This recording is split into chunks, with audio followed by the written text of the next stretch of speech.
Fala, gente, tudo bem? Tô aqui sumido, mas sempre que eu puder eu vou voltar, então se inscreve, deixa o canal, ativa o sininho. Deixa o canal? Não, gente, se inscreve no canal, deixa o like, ativa o sininho. Por quê? Porque eu não consigo vencer o algoritmo do YouTube, eu não tenho tempo pra ficar lançando um vídeo todo dia, infelizmente. Mas hoje eu queria trazer pra vocês uma discussão que eu vejo muito na internet, e ele é uma visão muito senso comum e esvaziada do que é o Estado. As pessoas querem discutir política, políticos, querem falar sobre corrupção, sobre economia, sem entender de verdade o que é o Estado e o que está por trás dele. Então, nesse vídeo eu vou trazer duas bases para a gente compreender o que é esse Estado, mas sem me aprofundar muito, porque o objetivo do canal é trazer as primeiras reflexões, os primeiros pensamentos, bem assim, com características ali do ensino médio, para que a gente possa pensar um pouco mais a fundo posteriormente, buscar outras leituras e outras pessoas para se entender sobre o assunto, tá? Primeiro de tudo, vamos basear o Estado, o conceito de Estado, a partir de dois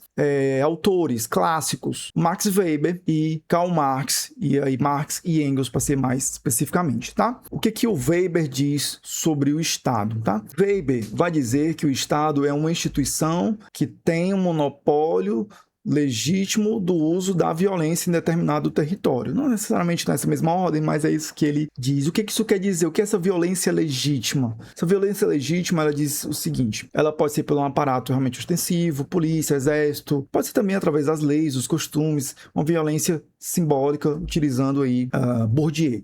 Isso é importante para a gente entender uma coisa: se é um instrumento de violência legítima, e o que é esse legítimo?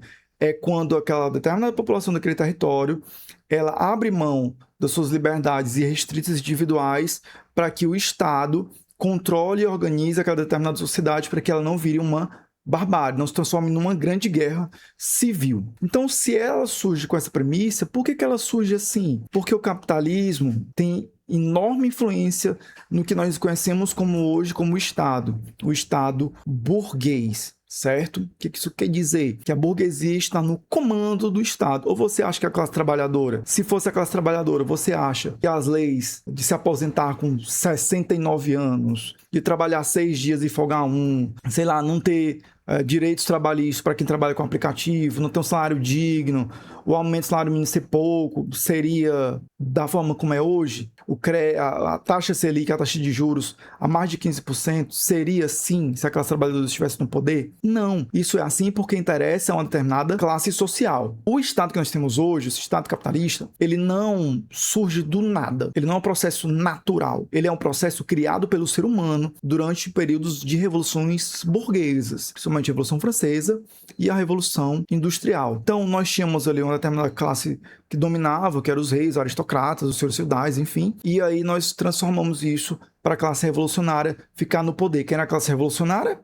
A pequena burguesia da época. Não é a mesma que hoje, mas tem umas características semelhantes, obviamente. Então, quando essas pessoas assumem o poder do Estado, quando é roubada do antigo regime, é óbvio que essas pessoas vão ficar no poder, vão se perpetuar no poder, porque elas já estão lá. Então elas têm dinheiro, têm uma máquina ideológica, então elas têm as ferramentas para se manter nesse poder. Poder que vai ser passado de geração em geração, muitas vezes de forma hereditária. Por mais que nós tenhamos aí eleições e elas aparentemente sejam democráticas, essa estrutura ela se mantém, tá? Então é preciso pensar a partir daí. Essa violência é uma forma de controle social. Então é preciso pensar quem está usando a violência sobre quem? Quem é a classe dominante e quem é a classe dominada, tá? Dentro do nosso Estado, no sistema capitalista. Porque o Estado ele não é neutro. Não é. O Estado tem interesses. Não o Estado, porque o Estado não é um ser humano, não é um ente por si só. Quando há um sistema de corrupção, né, o Estado rouba para o Estado. São as pessoas que estão no controle desse Estado, que eu estou querendo dizer. E aí nós vamos pegar aqui o conceito de Marx e Engels sobre o Estado, que é uma ferramenta de opressão de uma classe sobre outra. Muito mais prático, né?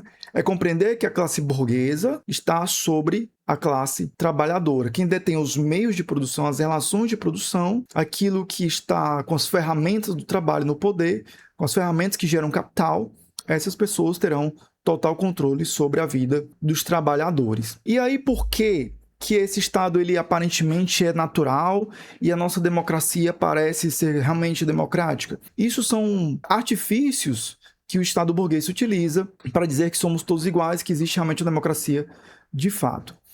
Primeiro, pensar que na democracia burguesa, o que dá essa legitimidade, essa é uma ilusão de que somos todos iguais porque votamos e somos todos iguais porque, diante da lei, todos são iguais. O que, de fato, na prática, não é real. Vocês sabem disso. Até os partidos que já estão no poder, quem está começando não tem a mesma chance de entrar no poder. Então, será que é uma democracia quando um determinado partido tem mais tempo e mais verba para se colocar no poder? Obviamente que ela tem muito mais chance de se perpetuar. Não quero dizer que é imutável, que são um sistema de castas, mas as possibilidades são muito maiores de manutenção do que estar dado.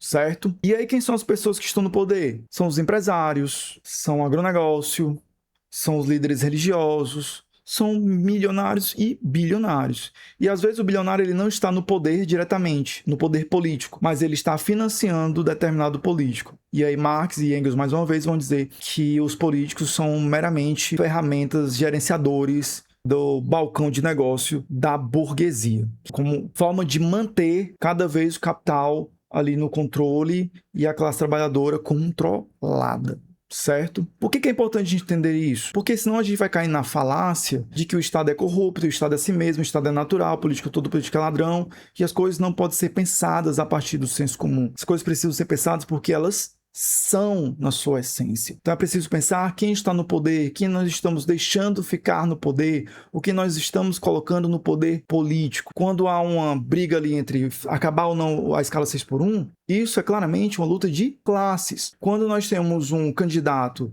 e que esse candidato está alinhado com os Estados Unidos e ele diz que vai entregar as terras raras para os Estados Unidos, e isso não está sendo diferente com a esquerda progressista, isso é claramente uma luta de classes. Por que a gente não desenvolve o nosso país? Ou fazemos acordos que sejam vantajosos muito mais para nós do que para o outro que precisa dessas terras raras? Então, é nesses pequenos momentos que manifestam luta de classes. Por que é interessante? Por que para essas pessoas que a educação e a saúde não sejam públicas, mas sejam privadas? Porque vai gerar lucro, né? Não é porque vai melhorar, é porque vai gerar lucro. Então, nesse primeiro momento, aí, só para a gente encerrar aqui, esse Estado ele também tem uma estrutura para se sustentar, né? Porque não dá para se sustentar somente pela força, pela violência legítima. É preciso ter um aparato ideológico. E aí, para Marx e Engels, o Estado ele tem duas estruturas. A primeira que ele vai chamar de infraestrutura, que é essa estrutura, essa base econômica, essa base material, as relações de produção, os meios de produção, e a base ideológica que ele vai chamar de superestruturas. Porque essa base ideológica que vai fazer com que o trabalhador fique contra o trabalhador e aceite o sistema como algo natural. Então, o trabalhador ele vai aceitar as coisas muito mais fáceis porque, através das ferramentas da superestrutura, que são a religião, as escolas, os costumes, então tudo isso vai entrando na cabecinha dos trabalhadores e nós vamos aceitando esse Estado como natural, como mauzão, quando na verdade ele é mauzão, mas é mauzão para quem e bonzão para quem? Porque para alguém ele está servindo muito bem. Então, hoje eu queria só trazer esse pequeno momento de reflexão aqui para nós pensarmos para além do senso comum do que é o Estado, do que são os políticos e a economia, que a economia não é neutra, que ela tem um interesse e que ela tem interessados em que ela seja dessa forma, e a economia não está servindo à classe trabalhadora e muito menos só meramente técnica. Ela está servindo a quem está no poder político e ideológico do grande capital para a manutenção do que está dado como Estado capitalista, o Estado burguês ou democracia burguesa no Brasil. Se você gostou, deixa o like, se inscreve no canal e vejo vocês no próximo vídeo. Valeu! Falou!